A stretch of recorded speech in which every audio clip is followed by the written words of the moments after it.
আসসালাম সাহাবা, আসসালাম সাহাবা, আসসালাম সাহাবা, আসসালাম সাহাবা। আসসালামু আলাইকুম ওয়া রাহমাতুল্লাহ। ইন্নাল হামদালিল্লাহ ওয়াসসালাতু ওয়াসসালামু আলা রাসূলিল্লাহ ওয়া আলা আলিহি ওয়া আসহাবিহি ওয়া মান ওয়ালা, আম্মা বাদ। সুপ্রিয় দর্শক, দূরে ও কাছে, দেশ কিংবা প্রবাসে, যে যেখান থেকে দেখছেন, মাহে রমাদানের এই বরকতময় সময়ে আপনাদেরকে স্বাগত জানাচ্ছি আপনাদের প্রিয় চ্যানেল জিটিভির পর্দায় ইসলামী ব্যাংক বাংলাদেশ পিএলসি নিবেদিত প্রেরণার বাতিঘর অনুষ্ঠানে, powered by Islami bank foundation, ওয়ালিয়া হজ কাফেলা ও আন্তরিক হজ কাফেলা। আপনাদের সাথে পুরো অনুষ্ঠান জুড়ে আছি আমি মোহাম্মদ সাজ্জাদুল ইসলাম। সাহাবীদের জীবনাচারমূলক অনুষ্ঠান প্রেরণার বাতিঘর। আর আজকের এই অনুষ্ঠানে আমরা রাসূল সাল্লাল্লাহু আলাইহি সাল্লামের দুজন বিশিষ্ট সাহাবীর জীবন নিয়ে আলোচনা করব। আর এই জন্য আমরা আমাদের স্টুডিওতে দুজন ইসলামিক স্কলারকে আমন্ত্রণ জানিয়েছি। আপনাদের সাথে আমাদের মেহমানদের পরিচয় করিয়ে দিচ্ছি। আমাদের সাথে আজকে উপস্থিত আছেন ঢাকা বিশ্ববিদ্যালয়ের ইসলামিক স্টাডিজ বিভাগের সম্মানিত অধ্যাপক প্রফেসর ডক্টর ইউসুফ ইবনে হুসাইন স্যার। আসসালামু আলাইকুম ওয়া রাহমাতুল্লাহি ওয়া বারাকাতুহু। ওয়ালাইকুম আসসালাম ওয়া রাহমাতুল্লাহ। স্যার কেমন আছেন? আলহামদুলিল্লাহ, আপনি কেমন আছেন? জি আলহামদুলিল্লাহ। আমাদের সাথে আরেকজন মেহমান উপস্থিত আছেন বাংলাদেশ ইসলামী বিশ্ববিদ্যালয়ের ইসলামিক স্টাডিজ বিভাগের সহযোগী অধ্যাপক ডক্টর মুফতি আবু সাইদ খান স্যার। আসসালামু আলাইকুম ওয়া রাহমাতুল্লাহ। ওয়ালাইকুম আসসালাম ওয়া রাহমাতুল্লাহ। স্যার কেমন আছেন? আলহামদুলিল্লাহ, ভালো। স্যার, আমাদের আজকের আলোচনার বিষয় হচ্ছে হযরত হাফসা বিনতে ওমর রাদিয়াল্লাহু তাআলা আনহা এবং হযরত রামালা বিনতে আবি সুফিয়ান রাদিয়াল্লাহু তাআলা আনহা। তো আমি শুরুতেই আমাদের ডক্টর ইউসুফ ইবনে হুসাইন স্যারের কাছে আসব। হাফসা বিনতে ওমর রাদিয়াল্লাহু তাআলা আনহায়ের পরিচয় সম্পর্কে যদি একটু বলতেন স্যার। আলহামদুলিল্লাহ ওয়াসসালাতু ওয়াসসালামু আলা রাসূলিল্লাহ ওয়া বাদ। সম্মানিত দর্শক শ্রোতাদের মাহে রমাদানের শুভেচ্ছা জানিয়ে শুরু করছি প্রেরণার বাতিঘর অনুষ্ঠানের আজকের বিশিষ্ট সাহাবিয়া হযরত হাফসা বিনতে ওমর রাদিয়াল্লাহু তাআলা আনহা সম্পর্কে। হাফসা বিনতে ওমর রাদিয়াল্লাহু তাআলা আনহা আমাদের যে সকল মনীষাগণ উম্মাহাতুল মুমিনিন নামে যারা পরিচিত তাদের অন্যতম একজন সাহাবিয়া। তিনি রাসূলুল্লাহ সাল্লাল্লাহু আলাইহি ওয়াসাল্লামের পবিত্র স্ত্রী। তিনি হযরত ওমরের মেয়ে জয়নাব রাদিয়াল্লাহু তাআলা আনহা তার মায়ের নাম। তিনি বিশিষ্ট সাহাবী ওসমান বিন মাজুনের বোন ছিলেন এবং তিনি হযরত ইবনে ওমর রাদিয়াল্লাহু তাআলা আনহুর বড় বোন ছিলেন। ইবনে ওমরের চেয়ে তিনি 6 বছরের বড় ছিলেন। রাসূলুল্লাহ সাল্লাল্লাহু আলাইহি ওয়াসাল্লামের নবুয়ত লাভের 5 বছর পূর্বে তিনি মক্কায় জন্মগ্রহণ করেন। তো তিনি প্রথমত তিনি তার ইসলাম গ্রহণ ওমর রাদিয়াল্লাহু তাআলা আনহুর ইসলাম গ্রহণ যেদিন ওমর ইসলাম গ্রহণ করেছেন, ওমরের পরিবার তার খানদান সেদিনই ইসলাম গ্রহণ করেছেন এবং সেই সময় তিনি ওমরের সাথে তার মেয়ে হাফসা বিনতে ওমর তিনি ইসলাম গ্রহণ করেছেন। এবং তিনি যখন প্রাপ্তবয়স্ক হলেন তখন ওমর ইবনে খাত্তাব রাদিয়াল্লাহু তাআলা আনহু তার মেয়েকে খুনাইস ইবনে হুযাফা রাদিয়াল্লাহু তাআলা আনহুর সাথে বিয়ে দেন এবং এই খুনাইস রাদিয়াল্লাহু তাআলা আনহু ছিলেন প্রথম যে সকল সাহাবীরা ইসলাম গ্রহণ করেছেন তাদের মধ্যে একজন এবং তিনি হাবশায় যে সকল সাহাবীরা দ্বিতীয় পর্যায়ে হিজরত করেছেন তাদের মধ্যে ছিলেন। তিনি তার স্ত্রীকে নিয়ে হাবশায় গিয়েছিলেন। হাবশা থেকে তিনি মক্কায় ফিরে আসেন। মক্কা থেকে তিনি আবার মদিনায় হিজরত করেন। মদিনায় হিজরত করার পরে বদরের যুদ্ধের দিন অথবা কোনো কোনো সিরাতকারের মতে উহুদের যুদ্ধের দিন তার স্বামী তিনি আহত হন এবং আহত হয়ে মদিনায় ফিরে তিনি ইন্তেকাল করেন এবং তখন হাফসার বয়স 20 হয়নি। এ সময় তিনি ইন্তেকাল করেন এবং হাফসা রাদিয়াল্লাহু তাআলা আনহা বিধবা হয়ে যান।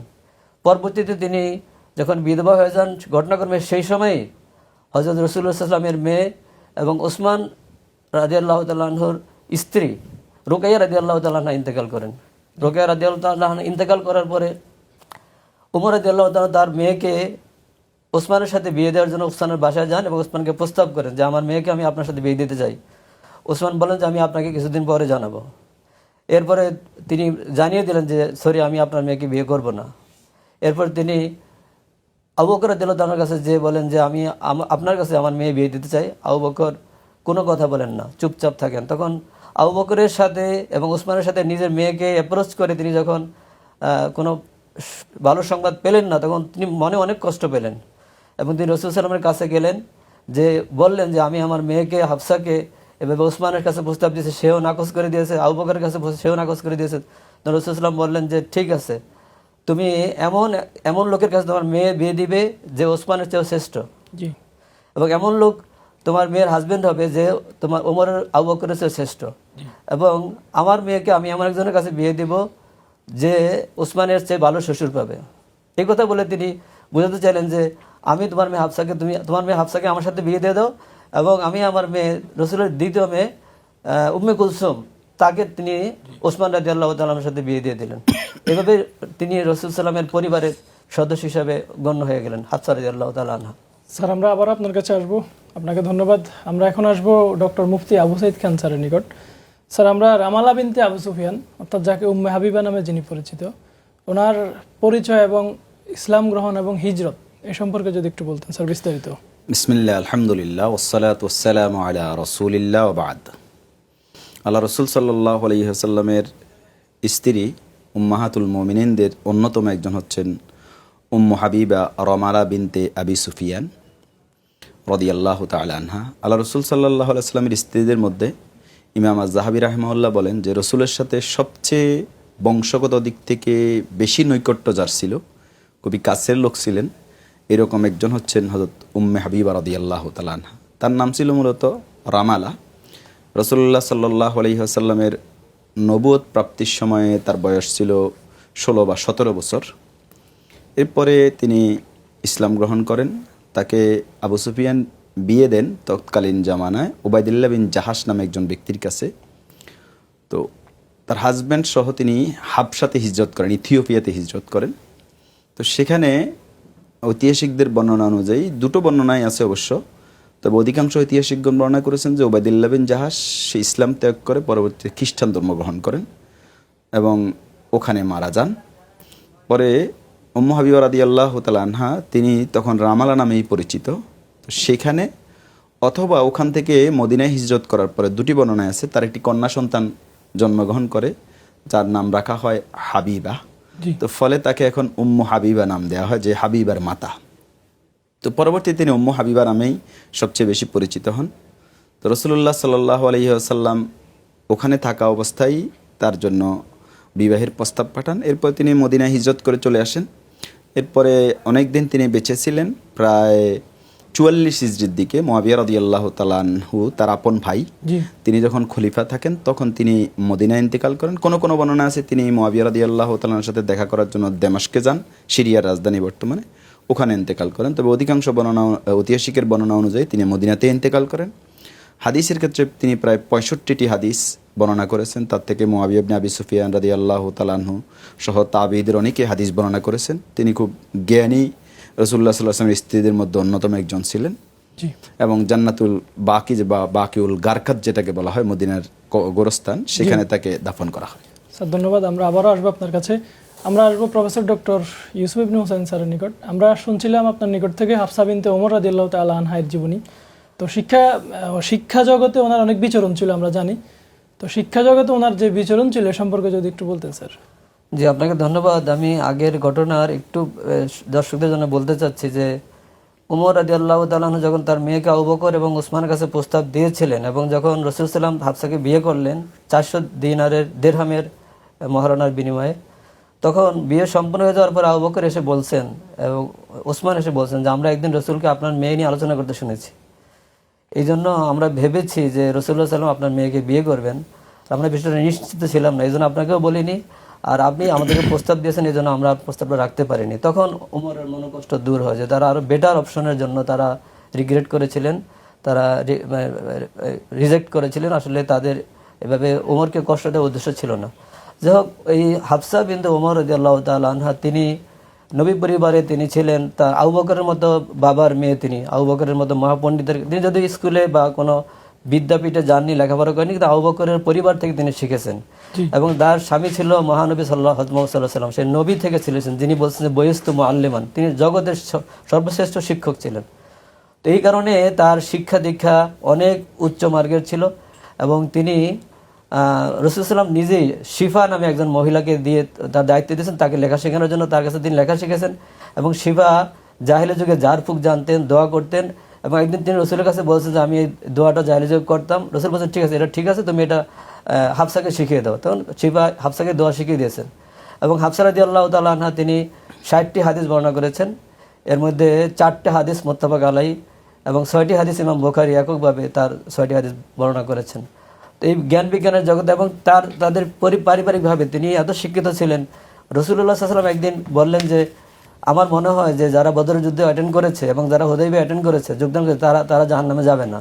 তখন হাফসা রাদিয়াল্লাহু তাআলা আনহা বলেন যে আল্লাহ তো বলছেন যে ওয়াই মিনকুম ইল্লা ওয়ারিদুহা, জি, যে প্রত্যেকেই জাহান্নামে, এটা যদিও ফুলসিরাতের বিষয়ে সেখানে যাবে। তখন রাসূল সাল্লাল্লাহু আলাইহি ওয়াসাল্লাম বলছেন যে আল্লাহ পরে আয়াতে তো বলে দিয়েছেন সুম্মা নুনাজ্জিল লাযিনা তাকাও, সবাই জাহান্নামে যাবে, এটা ঠিক না, কারণ আল্লাহ আয়াতের পরের অংশে বলে দিয়েছেন যে সুম্মা নুনাজ্জিল লাযিনা তাকাও, যারা মুত্তাকি আমি তাদেরকে পার করে নেব। জি, তো এই ধরনের একাডেমিক আলোচনা, মানে কোরআন নিয়ে তিনি তার স্বামীর সাথে কথা বলছেন, যার পর কোরআন নাজিল হয়েছে, এর দ্বারা বোঝা যায় যে তার জ্ঞান গরিমা কত বেশি ছিল। জি স্যার, আপনাকে অসংখ্য ধন্যবাদ। আমরা বিরতির পর আবার আপনাদের থেকে শুনবো। সুপ্রিয় দর্শক, সময় হলো একটি ছোট্ট বিরতির পর আমরা আবারও ফিরে আসব। ততক্ষণে আমাদের সাথে থাকুন। সুবহানাল্লাহি ওয়া বিহামদিহি, সুবহানাল্লাহিল আযীম। সালাম সাহাবা। সুপ্রিয় দর্শক, বিরতির পর আবারও ফিরে এলাম। আপনারা দেখছেন ইসলামী ব্যাংক বাংলাদেশ পিএলসি নিবেদিত প্রেরণার বাতিঘর অনুষ্ঠান, powered by Islami bank foundation, ওয়ালিয়া হজ কাফেলা ও আন্তরিক হজ কাফেলা। সুপ্রিয় দর্শক, বিরতির পূর্বে আমরা শুনছিলাম দুজন উম্মাহাতুল মুমিনিনের জীবনের সম্পর্কে। আমরা আসবো এখন আমাদের মেহমান ডক্টর মুফতি আবু সাঈদ খান স্যারের নিকট। স্যার, আমরা আপনার থেকে শুনছিলাম রামালা বিনতে আবু সুফিয়ান রাদিয়াল্লাহু তাআলা আনহার জীবনী সম্পর্কে। তো রাসূল সাল্লাল্লাহু আলাইহি সাল্লামের সাথে ওনার যে সম্পর্ক ছিল, বিবাহ বন্ধনে আবদ্ধ হলেন, এই সম্পর্কে যদি একটু বলতেন স্যার। জি, রাসূলুল্লাহ সাল্লাল্লাহু আলাইহি ওয়াসাল্লাম তাকে বিবাহের জন্য প্রস্তাব পাঠান তিনি হাবশাতে থাকা অবস্থায়, ইথিওপিয়াতে থাকা অবস্থায়। তো সেখানকার যে বাদশা ছিল, বাদশা নাজ্জাশী, তিনি ইতিমধ্যে মুসলমান হয়েছিলেন। আল্লাহ রসুল সাল্লাল্লাহু আলাইহি ওয়াসাল্লামের প্রস্তাব তিনি পেয়ে পুরো বিবাহের অ্যারেঞ্জমেন্টটা তিনি করে দেন এবং 400 দিনার তার পক্ষ থেকে তিনি রাসূলুল্লাহ সাল্লাল্লাহু আলাইহি ওয়াসাল্লামের মোহর হিসাবে উম্মু হাবিবা রাদিয়াল্লাহু তাআলা আনহাকে আদায় করে দেন। এবং তৎকালীন জামানায় 400 দিনার কিন্তু অনেক দাম ছিল এবং কোনো কোনো বর্ণনা আছে এটা হলো 4000 দিরহাম। 4000 দিরহাম মানে হচ্ছে আসলে তৎকালীন জামানায় এক দিনারের অনুপাত ছিল 10 দিরহাম। রৌপ্য মুদ্রা অনুযায়ী 10টা রৌপ্য মুদ্রা একটা স্বর্ণ মুদ্রা সমপরিমাণ হয়। তো 400 দিনার মানে 400 স্বর্ণ মুদ্রা ছিল। সেটাকে অনেকে আধুনিক আজকের বাজার মূল্য অনুযায়ী প্রায় এটা 80 থেকে 90 লক্ষ বাংলাদেশি মুদ্রা এরকম পরিমাণের একজন মহিলাকে রাসূলুল্লাহ সাল্লাল্লাহু আলাইহি ওয়াসাল্লাম মোহর হিসেবে দেন। এবং ইমাম জাহাবী রাহিমাহুল্লাহ বর্ণনা করেছেন যে রাসূলুল্লাহ সাল্লাল্লাহু আলাইহি ওয়াসাল্লামের স্ত্রীদের মধ্যে সবচেয়ে বেশি মোহর কিন্তু উম্মু হাবিবা রাদিয়াল্লাহু তাআলা আনহা গ্রহণ করেন।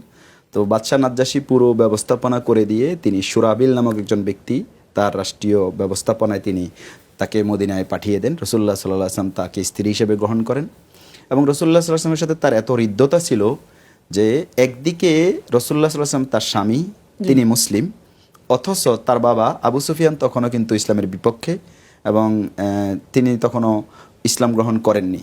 হিজরতের 6ষ্ঠ বছরে উম্মু হাবিবা রাদিয়াল্লাহু তাআলার সাথে রাসূলুল্লাহ সাল্লাল্লাহু আলাইহি ওয়াসাল্লামের বিবাহ হয়। এরপরে হুদায়বিয়ার সন্ধি হয় এবং মক্কা বিজয়ের প্রাক্কালে 8ম হিজরিতে আরও 2 বছর পরে গিয়ে আবু সুফিয়ান তথা উম্মু হাবিবা রাদিয়াল্লাহু তাআলার পিতা মুসলমান হন এবং ইতিমধ্যে হুদায়বিয়ার সন্ধি যখন ভেঙে যাওয়ার উপক্রম হয়, তো আবু সুফিয়ান তখন এটাকে রিকভারি করার জন্য, হুদায়বিয়ার সন্ধিটাকে পুনর্বহাল করার জন্য মদিনায় আগমন করেন। তো এসে রাসূলুল্লাহ সাল্লাল্লাহু আলাইহি ওয়াসাল্লামের সাথে কথা কিভাবে বলবেন এই প্রক্রিয়াটা শুরু করতে গিয়ে তিনি প্রথমে উম্মু হাবিবা রাদিয়াল্লাহু তাআলা আনহা নিজের মেয়ের ঘরে ঢুকেন। যেই গিয়ে বিছানায় বসতে চাইলেন, উম্মু হাবিবা রাদিয়াল্লাহু তাআলা আনহা তার বিছানাটা গুটিয়ে ফেললেন। তখন আবু সুফিয়ান খুব আশ্চর্যান্বিত হয়ে মেয়েকে জিজ্ঞাসা করলেন, আর আগেতে ফেরাশাকা আননি আম বি মিনহু, যে তুমি মনে করো যে এই বিছানার চাইতে আমি বিছানা আমার চেয়ে দামি, নাকি বিছানা আমার উপযুক্ত না, মানে আমি বিছানার উপযুক্ত না নাকি বিছানা আমার উপযুক্ত না, অর্থাৎ কী কারণে বিছানাটা সরিয়ে ফেললে? তখন উম্মু হাবিবা রাদিয়াল্লাহু তাআলা এক ঐতিহাসিক তিনি উত্তর দিয়েছেন, পিতার স্থানে কিন্তু রাসূলুল্লাহ সাল্লাল্লাহু আলাইহি ওয়াসাল্লাম তার হাজবেন্ড এবং তিনি আল্লাহর রাসূল, তিনি বলছেন আপনি মুশরিক, আপনি আমার পিতা কিন্তু আপনি নাপাক। রাসূলুল্লাহ সাল্লাল্লাহু আলাইহি ওয়াসাল্লাম যে বিছানায় ঘুমান বসেন সেখানে আপনাকে আমি বসতে দিতে পারি না। তিনি বিছানাটা গুটিয়ে ওই খাটে বা ওই চৌকিতে তার বাবাকে বসতে দিয়েছেন। শেষ পর্যন্ত হুদায়বিয়ার সন্ধি রিকভারি হয় নাই, মক্কা বিজয় হয়ে যায় এবং আবু সুফিয়ান রাদিয়াল্লাহু তাআলা আনহু পরবর্তীতে মুসলমান হয়ে যান। মূলত রাসূলুল্লাহ সাল্লাল্লাহু আলাইহি ওয়াসাল্লামের এখানে বৈবাহিক উদ্দেশ্যের একটা ঐতিহাসিক পর্যালোচনা যেটা পাওয়া যায় যে তিনি আবু সুফিয়ান ইসলাম গ্রহণ করুক, মক্কার লিডাররা, তার অপোজিশনের লিডাররা, এটা তিনি চাইতেন। তো ফলে উম্মু হাবিবা রাদিয়াল্লাহু তাআলা আনহাকে বৈবাহিক সম্পর্কের ভিত্তিতে তিনি আবু সুফিয়ানের সাথে এক ধরনের সম্পর্ক বা আত্মীয়তা তৈরি করে তাকে ইসলামের প্রতি আগ্রহী করে তুলতে চেয়েছিলেন। এই জন্য রাসূলুল্লাহ সাল্লাল্লাহু আলাইহি সাল্লামের একাধিক বিবাহের এটা একটি ভিন্ন পর্যালোচনা, যে এগুলোর ভিন্ন ভিন্ন উদ্দেশ্য ছিল। রাসূলুল্লাহ সাল্লাল্লাহু আলাইহি ওয়াসাল্লাম উম্মু হাবিবা রাদিয়াল্লাহু তাআলা আনহাকে বিয়ে করার ঐতিহাসিক উদ্দেশ্য বর্ণনা করতে গিয়ে ঐতিহাসিকগণ যেটা বলেছেন যে এটা আবু সুফিয়ান রাদিয়াল্লাহু তাআলা আনহুকে ইসলামের প্রতি আকৃষ্ট করা ওইখানে একটা গুরুত্বপূর্ণ বিষয় ছিল। তবে তিনি মুসলিম হয়ে রাসূলুল্লাহ সাল্লাল্লাহু আলাইহি ওয়াসাল্লামের সাথে এত সম্পর্ক মেনটেন করেছেন যে তখন আসলে দ্বীনি সম্পর্কটা ইসলাম গ্রহণ করার পরে রক্তের সম্পর্কের চাইতেও শ্রেষ্ঠত্ব বা বেশি গুরুত্বপূর্ণ ভূমিকা পালন করে, এটা তিনি প্রমাণ করেছেন। জি স্যার, আপনাকে ধন্যবাদ। আমরা আবারও আসবো আপনার কাছে। আমরা আসবো এখন ডক্টর ইউসুফ বিন হোসেন স্যারের নিকট। স্যার, হাফসা বিনতে ওমর, উনি নবী পরিবারের সাথে ওনার সম্পৃক্ত যে ঘটনা প্রবাহ রয়েছে এ সম্পর্কে যদি একটু বলতেন। জি, আপনাকে ধন্যবাদ। হাফসা বিনতে ওমর রাদিয়াল্লাহু তাআলা আনহা এবং আয়েশা বিনতে আবু বকর রাদিয়াল্লাহু তাআলা আনহা, তারা দুজনই রাসূলুল্লাহ সাল্লাল্লাহু আলাইহি ওয়াসাল্লামের দুজন সাথীর মেয়ে ছিলেন। এজন্য সেখানে তাদের বিচরণটা অন্য ধরনের ছিল। আয়েশা রাদিয়াল্লাহু তাআলা নিজেই বলছেন যে আমার সাথে স্ত্রীগণের মধ্যে হাফসার সম্পর্ক সবচেয়ে বেশি ছিল এবং হাফসা আমাকে সাহায্য করতেন, আমি হাফসাকে সাহায্য করতাম এবং আমরা দুজন ছিলাম একটা হাতের মতো। জি। তো তারা রাসূলুল্লাহ সাল্লাল্লাহু আলাইহি ওয়াসাল্লামের নবী পর্বে অনেক ঘটনা প্রবাহ আছে এবং সেগুলো আল্লাহ সুবহানাহু ওয়া তাআলা উম্মাহকে শিক্ষা দেওয়ার জন্য সেগুলো ঘটিয়েছেন। তো এই ঘটনাগুলোর মধ্যে একদিন হাফসা রাদিয়াল্লাহু তাআলা আনহা এবং আয়েশা রাদিয়াল্লাহু তাআলা আনহা, তারা বিভিন্ন বিষয়ে রাসূলুল্লাহ সাল্লাল্লাহু আলাইহি ওয়াসাল্লামের সাথে একটু কথাবার্তা বলতেন। এবং একদিন ইবনে আব্বাস রাদিয়াল্লাহু তাআলা বর্ণনা করছেন যে ওমর রাদিয়াল্লাহু তাআলা আনহু একদিন তার স্ত্রীর সাথে একটু রাগারাগি করেছিলেন, যেটা আগে নারীরা পেত না। আগে তো জাহিলিয়া যুগে নারীদেরকে অবদমন করে রাখা হতো, তাদেরকে মানুষই মনে করা হতো না। ইসলাম তাদেরকে মর্যাদা দেওয়ার কারণে সেই মর্যাদাটা, সেই ডিগনিটিটা মদিনার নারীরা এনজয় করতো। তো একদিন ওমর রাদিয়াল্লাহু তাআলা আনহু তার স্ত্রীর সাথে একটু কথাবার্তা বললেন, তখন স্ত্রী তার জবাব দিল। তখন বলতেছেন যে আপনি আমি কথা বলাতে কষ্ট পাচ্ছেন, আপনার মেয়ে তো রসুলের সাথে কথা বলে, রসুলের কথার উত্তর দেয় এবং রসুল তাদের সাথে কথা না বলে সন্ধ্যা পর্যন্ত অতিক্রম করেছেন। এই ধরনের ঘটনা প্রবাহ ঘটেছে। মানে রসুল মনে কষ্ট পেয়েছেন, তাদের সাথে কথা বলেন, হাফসার সাথে কথা বলেননি। ওমর দৌড়ে সেখানে গেলেন, সেখানে গিয়ে তার মেয়েকে শাসাইলেন এবং তার মেয়েকে বললেন যে তোমাকে যেন তুমি আল্লাহকে ভয় পাও, পরকালের শাস্তিকে ভয় পাও, আল্লাহর নবী যদি অসন্তুষ্ট হন তাহলে আল্লাহ তোমার পর অসন্তুষ্ট হয়ে যাবেন, পরে তুমি জাহান্নামী হয়ে যাবা। এই ধরনের অনেক কথাবার্তা তিনি বলেছেন। আরেকটি ঘটনা যেটি হাফসা রাদিয়াল্লাহু তাআলা আনহার ব্যাপারে বেশি বলা যায়, সেটি হলো যে সূরা তাহরিমের যা নাজিল হওয়ার যে প্রেক্ষাপট, সেটি ছিল হাফসা রাদিয়াল্লাহু তাআলা আনহাকে কেন্দ্র করে একটা সারণী অনুযায়ী, যে হাফসা রাদিয়াল্লাহু তাআলা আনহা একদিন বাইরে গিয়েছিলেন এবং রাসূলুল্লাহ সাল্লাল্লাহু আলাইহি ওয়াসাল্লাম হাফসা রাদিয়াল্লাহু তাআলা আনহার কক্ষে তিনি মারিয়া কিপ্তিয়াকে ডেকে এনেছিলেন এবং তার সাথে কিছু সময় কাটিয়েছিলেন। যখন হাফসা এসে এটা দেখলেন তখন তিনি হাফসা খুব গোসা করলেন, রাগ করলেন এবং রাগ করার কারণে রাসূলুল্লাহ সাল্লাল্লাহু আলাইহি ওয়াসাল্লাম বললেন যে আমি আর কখনো হাফসার সাথে একান্তে থাকবো না বা সময় দেব না। তো হাফসা রাদিয়াল্লাহু মারিয়া কিপ্তিয়া রাসূলের জন্য বৈধ ছিলেন এবং সেখানে হাফসার মনতুষ্টির জন্য তিনি তাকে নিজের জন্য হারাম করে নিলেন। তখন আল্লাহ সুবহানাহু ওয়া তাআলা এই আয়াত নাযিল করে যে ইয়া আইয়ুহান নবী লিমা তুহারিমু মা আহাল্লাল্লাহু লাক তাবতাগি মারদাত আজওয়াজিক, যে তুমি কেন নিজের জন্য তা হারাম করেছো যা আল্লাহ তোমার জন্য হালাল করেছেন, তুমি কি স্ত্রীদের সন্তুষ্টি চাও? অন্য একটি বর্ণনা অনুযায়ী যে তারা একদিন রাসূলুল্লাহ সাল্লাল্লাহু আলাইহি ওয়াসাল্লাম সবসময় আসরের পরে স্ত্রীগণের কক্ষে কক্ষে যেতেন। তো একদিন জয়নাব বিনতে জাহাজের ঘরে গিয়ে যে রাসূলুল্লাহ সাল্লাল্লাহু আলাইহি ওয়াসাল্লাম মধু এবং মিষ্টি পছন্দ করতেন, জয়নাব বিনতে জাহাজ উপহার হিসেবে কিছু মধু পেয়েছিলেন এবং সেই মধু তিনি জয়নাব বিনতে জাহাজের ঘরে যাওয়ার পরে জয়নাব বিনতে জাহাজ তাকে মধু দিয়েছে, তিনি মধু খেয়েছেন, সময় লেগেছে। এইটা সময় লাগার কারণে তারা কষ্ট পেয়েছে যে জয়নাবকে রাসূল বেশি সময় দিচ্ছে। তখন তারা তিনজন মিলে হাফসা, আয়েশা এবং সাফিয়া তারা পরামর্শ করলেন যে আমাদের ঘরে আসলে আমরা বলবো যে আপনার মুখ থেকে মাগাফিরের দুর্গন্ধ বের হয়। মাগাফির থেকে একটা উদ্ভিদ যার ফুল থেকে মধু হতো। তখন তারা ঠিকই যখন রাসূলুল্লাহ সাল্লাল্লাহু আলাইহি ওয়াসাল্লাম বের হয়ে আসার ঘরে গেলেন, তিনি একই কথা বললেন, হাফসার ঘরে গেলেন, একই কথা বললেন। তখন রাসূলুল্লাহ সাল্লাল্লাহু আলাইহি ওয়াসাল্লাম এই মধুটাকে নিজের জন্য হারাম করে নিলেন যে আমি আর কখনো মধু খাবো না। তো আল্লাহ সুবহানাহু ওয়া তাআলা এই সকল বিষয়ে প্রচণ্ড পেয়েছেন এবং এই আয়াতটি নাজিল করেছেন। তো আমরা এই হাফসা রাদিয়াল্লাহু তাআলা আনহা একটা বর্ণনা যে রাসূলুল্লাহ সাল্লাল্লাহু আলাইহি ওয়াসাল্লাম তাকে তালাক দিয়েছেন, তার এসব বিভিন্ন কারণে কষ্ট পেয়ে এক তালাক দিয়েছেন এবং 3 দিন আগে ফিরিয়ে নিয়েছেন। কিন্তু তালাক দেওয়ার পরে আল্লাহ সুবহানাহু ওয়া তাআলা জিবরিল আমিনকে পাঠিয়েছেন তার কাছে যে আপনি হাফসাকে তালাক দিন না, হাফসাকে ফিরিয়ে নেন। কারণ হাফসা অধিক সারা রাত নামাজ পড়ে, হাফসা বেশি বেশি রোজা রাখে, মানে সেই ইবাদতে এত বেশি সময় দেয়, আল্লাহ তার প্রতি সন্তুষ্ট হয়ে গেছেন এবং তাকে বলছেন যে হাফসাই জান্নাতে আপনার স্ত্রী হবে, সুতরাং আপনি হাফসাকে ফিরিয়ে নিন। এখান থেকে আমরা বুঝতে পারি যে হাফসার সাথে রসুলের সম্পর্ক বা আল্লাহর সাথে তিনি সম্পর্ক করে ফেলেছিলেন। তার চারিত্রিক মাধুর্য এত সুন্দর ছিল যে আল্লাহ সুবহানাহু ওয়া তাআলা নিজেই সেটা পছন্দ করেছেন এবং রসুল তাকে তালাক দেওয়ার পরে আল্লাহই তাকে জিবরাইলকে পাঠিয়ে তাকে ফিরে নেওয়ার কথা বলেছেন। তো এর দ্বারা বোঝা যায় যে তারা কত মহৎ, কত মহিষী ছিলেন। এবং হাফসা রাদিয়াল্লাহু তাআলা আনহা 45 হিজরিতে তিনি ইন্তেকাল করেন, জান্নাতুল বাকিতেই তাকে দাফন করা হয়। স্যার আপনাকে অসংখ্য ধন্যবাদ। আমরা আবার আপনার কাছে আসবো ডক্টর মুফতি আবু সাঈদ খান স্যারের নিকট। স্যার, আমরা আপনার কাছ থেকে শুনছিলাম রামালা বিনতে আবু সুফিয়ান অর্থাৎ উম্মে হাবিবা রাদিয়াল্লাহু তাআলা আনহার জীবনী সম্পর্কে। আমরা সংক্ষেপে আপনার থেকে ওনার চারিত্রিক গুণাবলী এবং মৃত্যু সম্পর্কে যদি একটু বলতেন স্যার। জি, আপনাকে ধন্যবাদ। উম্মে হাবিবা রাদিয়াল্লাহু তাআলা আনহার চারিত্রিক বিষয় এবং তার মৃত্যু এবং তার জীবন থেকে যদি আমরা শিক্ষা এই বিষয়গুলো নিয়ে আলোচনা করি, তিনি 44 হিজরিতে মৃত্যুবরণ করেন। তো তার চারিত্রিক একটা বড় বিষয় হলো তার বাবা অমুসলিম, পারিবারিকভাবে এখনও কেউ মুসলিম হয় নাই, কিন্তু সত্য গ্রহণের ক্ষেত্রে একজন নারী হওয়া সত্ত্বেও তিনি নির্দ্বিধায় সিদ্ধান্ত গ্রহণ করে মুসলিম হয়ে যাওয়া, এটা খুব দুঃসাহসিকতার পরিচয়। সাধারণত পরিবারের একজন নারী পরিবারের বিপক্ষে অবস্থান নিয়ে সত্য গ্রহণ করার মতো সাহসিকতা দেখাতে পারেন না। উম্মে হাবিবা রাদিয়াল্লাহু তাআলা আনহা কিন্তু এই সাহসিকতা দেখিয়েছেন। দ্বিতীয় হচ্ছে, শুধু তাই নয়, তিনি মক্কায় থাকতে পারেননি, তিনি ইথিওপিয়াতে হিজরত করে চলে গেছেন নিজের সব কিছু আত্মীয় স্বজন পিতামাতা সব ছেড়ে। এরপরে আল্লাহ তাআলা তাকে সম্মান দিয়েছেন যে তারপরে তার বিবাহ রাসূলুল্লাহ সাল্লাল্লাহু আলাইহি ওয়াসাল্লামের সাথে হয়েছেন।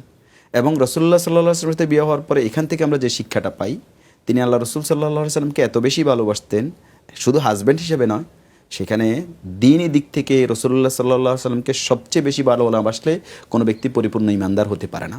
তো ফলে তার পিতাকে রাসূলের বিছানায় তিনি বসতে দেননি। এখান থেকে বোঝা যায় তিনি রাসূলুল্লাহ সাল্লাল্লাহু আলাইহি ওয়াসাল্লামকে কতটুকু ভালোবাসতেন, কতটুকু শ্রদ্ধা করতেন। এরপর তার মৃত্যুর শেষ দিকে একটা ঘটনা বর্ণনা আছে, তবাকাতে ইবনে সাদে আসছে যে আবু বকর রাদিয়াল্লাহু তাআলা আনহুর ছেলে মুহাম্মদ বিন আবি বকর রাদিয়াল্লাহু তাআলা আনহু যখন মারা যায়, তখন তিনি মদিনায় থাকতেন। তো তখন তিনি একটা ছাগল জবাই করে রান্নাবান্না করে তাদের ফ্যামিলিতে খাবার পাঠিয়েছেন। এবং এটা রাসূলুল্লাহ সাল্লাল্লাহু আলাইহি ওয়াসাল্লামের সুন্নাহ যে কোনো পরিবারে যদি প্রতিবেশী কেউ মারা যায়, তাহলে 3 দিন পর্যন্ত তাদের শোক পালন করার সময়কালে তাদেরকে প্রতিবেশীরা খাবার প্রদান করবে। তো এই যে সহমর্মিতা, প্রতিবেশীর প্রতি দায়িত্ব, এই জায়গাটাতে তিনি ভূমিকা রেখেছেন। এজন্য রাসূলুল্লাহ সাল্লাল্লাহু আলাইহি ওয়াসাল্লামের এই স্ত্রী উম্মে হাবিবা রাদিয়াল্লাহু তাআলা আনহা থেকে যে এই শিক্ষাগুলো আমরা পাই, এটা হচ্ছে দিন গ্রহণের ক্ষেত্রে আপসীন দুঃসাহসিক ভূমিকা রাখা, সাহসিকতার সাথে প্রয়োজনে হিজরত করে হলো দিনের উপর অটল থাকা, আল্লাহ রাসূল সাল্লাল্লাহু আলাইহি ওয়াসাল্লামকে পৃথিবীর সবচেয়ে সর্বোচ্চ মর্যাদা দিয়ে ভালোবাসার দৃষ্টান্ত উপস্থাপন করা, এবং প্রতিবেশিত্ব, সহমর্মিতা, অন্যদের সাথে সদাকা, এইগুলোর ব্যাপারে খুব সিনসিয়ার থাকা। এবং তিনি তার ভাই মুআবিয়া রাদিয়াল্লাহু তাআলা আনহা যখন দামেস্কের খলিফা ছিলেন, সে সময় তার সাথে দেখা করতে গিয়েছেন, যে এই সম্পর্কগুলো তিনি অব্যাহত রেখেছেন এবং মদিনায় তিনি ইন্তেকাল করেন। স্যার, আপনাদের দুজনকে অসংখ্য ধন্যবাদ কষ্ট করে এসে আমাদেরকে সময় দেওয়ার জন্য। আশা করছি আপনাদের দুজনের এই কথার দ্বারা আমাদের দর্শকরা উপকৃত হবে ইনশাআল্লাহ। আপনাকেও ধন্যবাদ। শুকরান। সুপ্রিয় দর্শক, দেখতে দেখতে আমরা অনুষ্ঠানের একেবারে শেষ পর্যায়ে চলে এসেছি। আমরা শুনছিলাম দুজন উম্মাহাতুল মুমিনিনের জীবনী। আমাদের নারী সমাজ যাতে আমাদের উম্মাহাতুল মুমিনিনদের জীবনী থেকে শিক্ষা গ্রহণ করে তাদের জীবনকে উম্মাহাতুল মুমিনিনদের জীবনের আলোকে গঠন করতে পারে, সেই তৌফিক কামনা করছি। আজকে বিদায় নেওয়ার পালা। আগামী দিন ভিন্ন কোনো বিষয় নিয়ে, ভিন্ন কোনো অতিথি নিয়ে একই টিভির পর্দায় হাজির হয়ে যাব। ততক্ষণে আল্লাহ রাব্বুল আলামিন আপনাদেরকে ভালো রাখুন। আসসালামু আলাইকুম ওয়া রাহমাতুল্লাহ। আসসালাম সাহাবা, আসসালাম সাহাবা।